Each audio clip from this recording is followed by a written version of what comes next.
Princess. Hello, mother. Long time no video. Long time. Ayan, kararating ko po. Check time. Galing trabaho po. I-check natin yung oras, ha. Nakakakain lang niya. 6:24 p.m. Oh yeah, PM na yan, mother. PM, Tingnan nyo naman ang nanay ko. Parang, ano ba yan? Parang yagit. Something like that. Today is PM and you is 8. Yes, kumain po siya. Anong inulam mo, mother? Kararating ko lang po. What did you eat? What did you eat, mother? I eat vegetables. Anong klaseng vegetable? Lahat. Ni patani, ni ano din yun, ni okra, ni ano, kabatite. Bakit? Sino nagbigay? Si Kati. What, babe? She was having trouble cutting the Inano ni Kati. so I cut it up. Oh, good. Kati cook that food. Vegetable. That's what you ate? Okay. So, what's your update? You're not going home, right? With me? No? When are you gonna go home? When Irene graduate? February. March. I will attend the fiesta in Bangkok. So, who, Yeah, who will go with you? I will attend the fiesta You're in Bangkok. 94 years old, mother. Yeah. February, I said we'll go home on March when Irene will. I will attend the Yep. fiesta in Bangkok. How could you attend, mamang? How can you go home? You're by yourself. You cannot do that I anymore. can go home alone. Wala, tignan niyo po. Airplane, that's Ano bang? airplane. Ala? Oh, you always say that. You cannot even walk As long anymore. as Look at that. somebody will meet me in the airport, okay, I'm okay. She doesn't If realize. nobody will meet me, I will ride in the Tricycle. big bus. What will you do with your luggage? You carry them? Yeah, big bus. What will you From do with your Manila luggage? to Abra. So how will you carry your luggage? You're 94, mother. You can barely walk Luggage, now.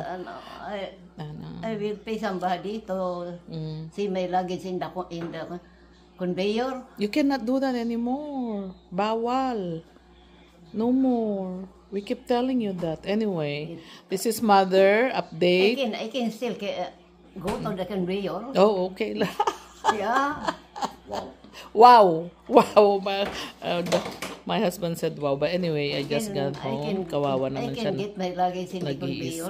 Nag-iisa palagi. At ako'y I'm pagod na still pagod. strong to I work 12 carry hours. like that. I work 12 hours today. No, you know, the passengers, if they can see that you cannot carry your luggage, they will help you, the passengers. They put in the, what's that? No, sige. Like a tricycle. Mamang Yeah, is will mamang somebody is to carry. dreaming. Will She you wants to please go carry? home. should I cannot say, bring her home kasi busy po put in the ako. conveyor. I put in the, What did you do the whole day, mother? huh? What did you do the whole day? May pagka ano na rin siya. Hindi na siya nakakarinig masyado. Anyati inaramid mo nagmalmalam. Nagbuya ka ti TV. Yeah. No, I'm waiting for Placida. Because we Placida talk is sick, you we said. talk together.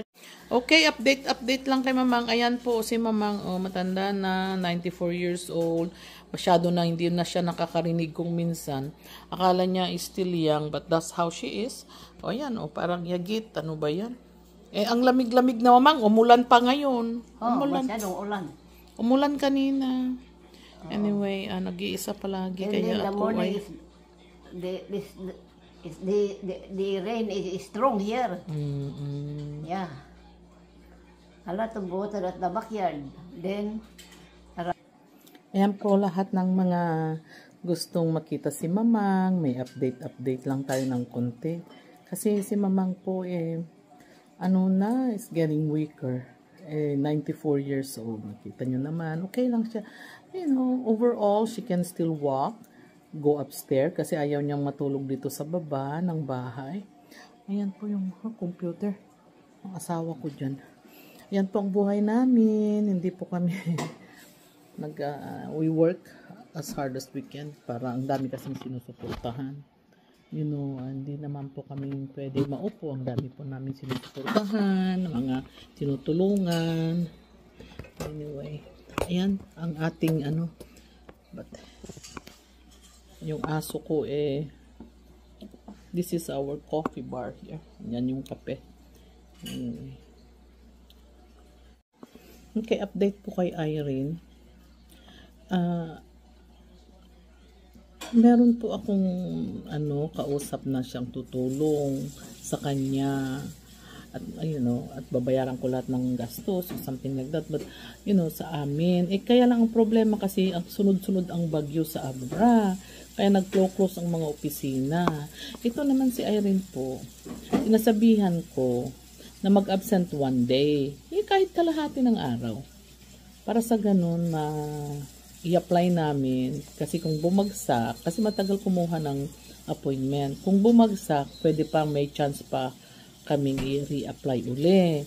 Tsaka yung mga nagbabash sa kanya po, bakit daw kailangan niya, hindi naman daw siya marunong mag-English. Kawawa naman yung tao. Yung English naman po na pag-aaralan din yan, di ba? Hindi naman pwedeng lahat nga ng tao, meron ka pang talagang alam dyan na talagang hindi marunong mag-English, magsulat, nakakapunta dito. Ang mapag-aaralan niya yan, hoping na pag nakapunta po dito, sana naman, or hoping na makapag-aral siya, kung gusto niyang mag-part-time sa trabaho, para may pang-suporta sa mga pamilya niya.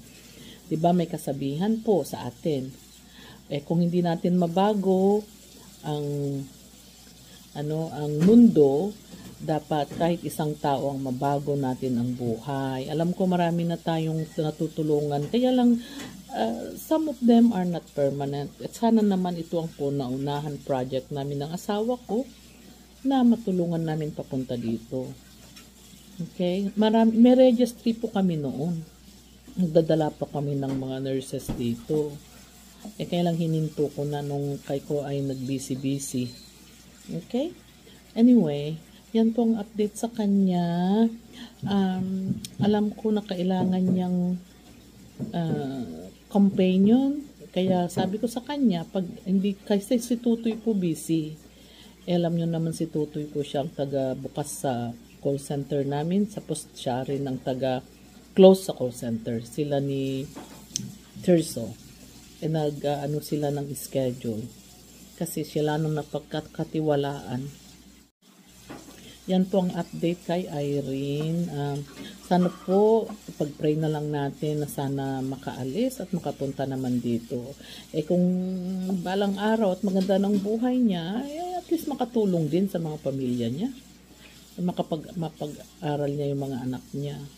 Yun ang sa kay Irene. Si Irene naman po kasi, galaw-gaw yung bata na yan. Kaya lang, she's trying her best to learn English.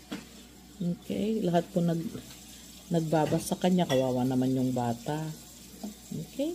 Sana naman, baguhin natin ang buhay niya. Let's all pray. Tayong lahat. At meron pa nga nababasa ko kanina, bakit daw kailangan, yung mga anak daw niya, kawawa, iniwan niya, dapat ibigay niya sa asawa niya. At bakit daw kailangan natulungan, hindi naman marunong mag-English. Grabe naman yun. Nakakaawa naman siya. Diba? Grabe naman yun. You should be happy for her. Kahit papaano, kung makapasa, di salamat. Pag hindi, subukan uli. Diba? Ganun lang talaga. Update naman kay Badiday po, mag-capping na itong November 18. O, yun, maglaki ang gastos. Si Badiday po, palaki-palaki na ng gastos. Kaya ako, I cannot, I'm totally drained. Si Badiday po kasi naka-private nursing.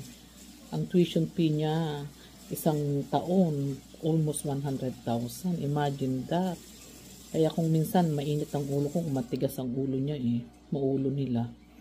Kaya ako tahimik na lang. Hindi na lang kasi bahala na kung anong pag-uusapan namin pagbalik ko doon sa Pilipinas. Tapos po si Judy Ann, update natin. Kaya naalis. Ayan, alam nyo naman, update ni Sir Paul. Okay? Ewan, kung tutulungan mo yung tao, tagagawa pa sila ng kaka-stress namin ni Paul. Ay, bahala na, wag na. Ang dami-dami kong problema. Grabe. Okay? Yung aming call center po is growing very, very fast. Ang dami po naming account. Palaki ng palaki. Kaya ko nai-stress din doon kasi we don't have space. It's hard to train people, lalo na pag mga bata, ang i-train mo, they don't take the responsibility, they take it lightly. Yun ang ating experience.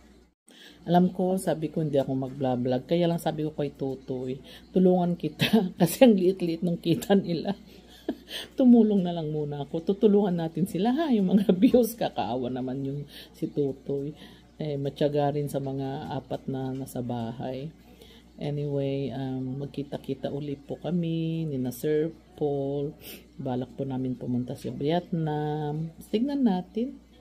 We will see what our schedule. Kasi busy po ako. Magre-Christmas. I have a Christmas party sa mga employees ko po sa Abra. Paki-shoutout na lang kay Onyok Lakwechero. Congratulations sa engineer. Sabi niya, tita, sabi ni Onyok, ang kauna-unahang mong nag-graduate ng college o yung anak kong engineer. Hindi ko naman kinukuha ng credit na yun kasi part-time ko lang na tinulungan talaga. Hindi naman full-time na kagaya ng mga iba. But anyway, I'm so happy for you, Onyok. I'm happy for your Gerald. Congratulations being an engineer. Nagre-review na po siya ngayon. Tumulong naman po ako ng kunti sa review niya. Kaya ang dami pong scholar natin na hindi nyo alam talaga. Ang alam nyo lang po nakikita nyo sa yung mga taga Davao. But actually, there's a lot of them. A lot of them. Kaya asawa ko nga sabi nga nila, bakit pa Sunday nagtatrabaho kayo? Because ang dami po namin tinutulungan. Anyway po, salamat sa inyong lahat. Salamat sa tiyaga nyong manood tungkol sa mga apat na Maria sa Abra. Salamat sa pagtangkilik kay Mamang at sa aming channel. Wala na akong masasabi. I wish you a very, very Christmas. Wala palang Thanksgiving sa Pilipinas. Meron ba? Okay? But anyway, if there's a Thanksgiving, happy Thanksgiving to all of you. Again, as I said, the call center is doing very, very well. It's growing so fast na ako ay natataranta. Ang hirap mag-hire po ng mga batang employee. They don't take it seriously. Anyway, shout out kay Ma'am Judy. Shout out po kay Eliza o Darby, I believe is the last name. Kamusta na yung dalawa nating kambal na pinagpapaaral? Ayan po uli, meron na naman isa. So marami po tayong shout out sa inyong lahat. Okay? Si Maestro June vlog, tulungan po natin siya. Si Madam Ethel vlog, si Terso, okay, ang aming katiwala din na isa, si Kuya Tutoy, help them. And shout out po kay RJ at Jacob, mahal ko kayong lahat ng PB team. And sina Peter Paul, Sir Paul, I love you and I will see you soon. Okay? So again, salamat sa inyong lahat. Take care. Yan lang po, binidyo ko lang si Mamang para may update kayo kasi ang dami-daming nagtatanong tungkol kay Mamang. Salamat Mang Fred sa pag-sponsor mo kay Rona. Rona doing very, very well. Rona, all 90s ang yung grade na. Talagang nakaka-proud yung bata na yun. Okay? So I'm gonna see all my scholars. Yung sinasabi si Badida yung I have so many colleges na patapos na po. Okay? Thank you sa lahat. God bless. Take care to all of you. We love you. Bye.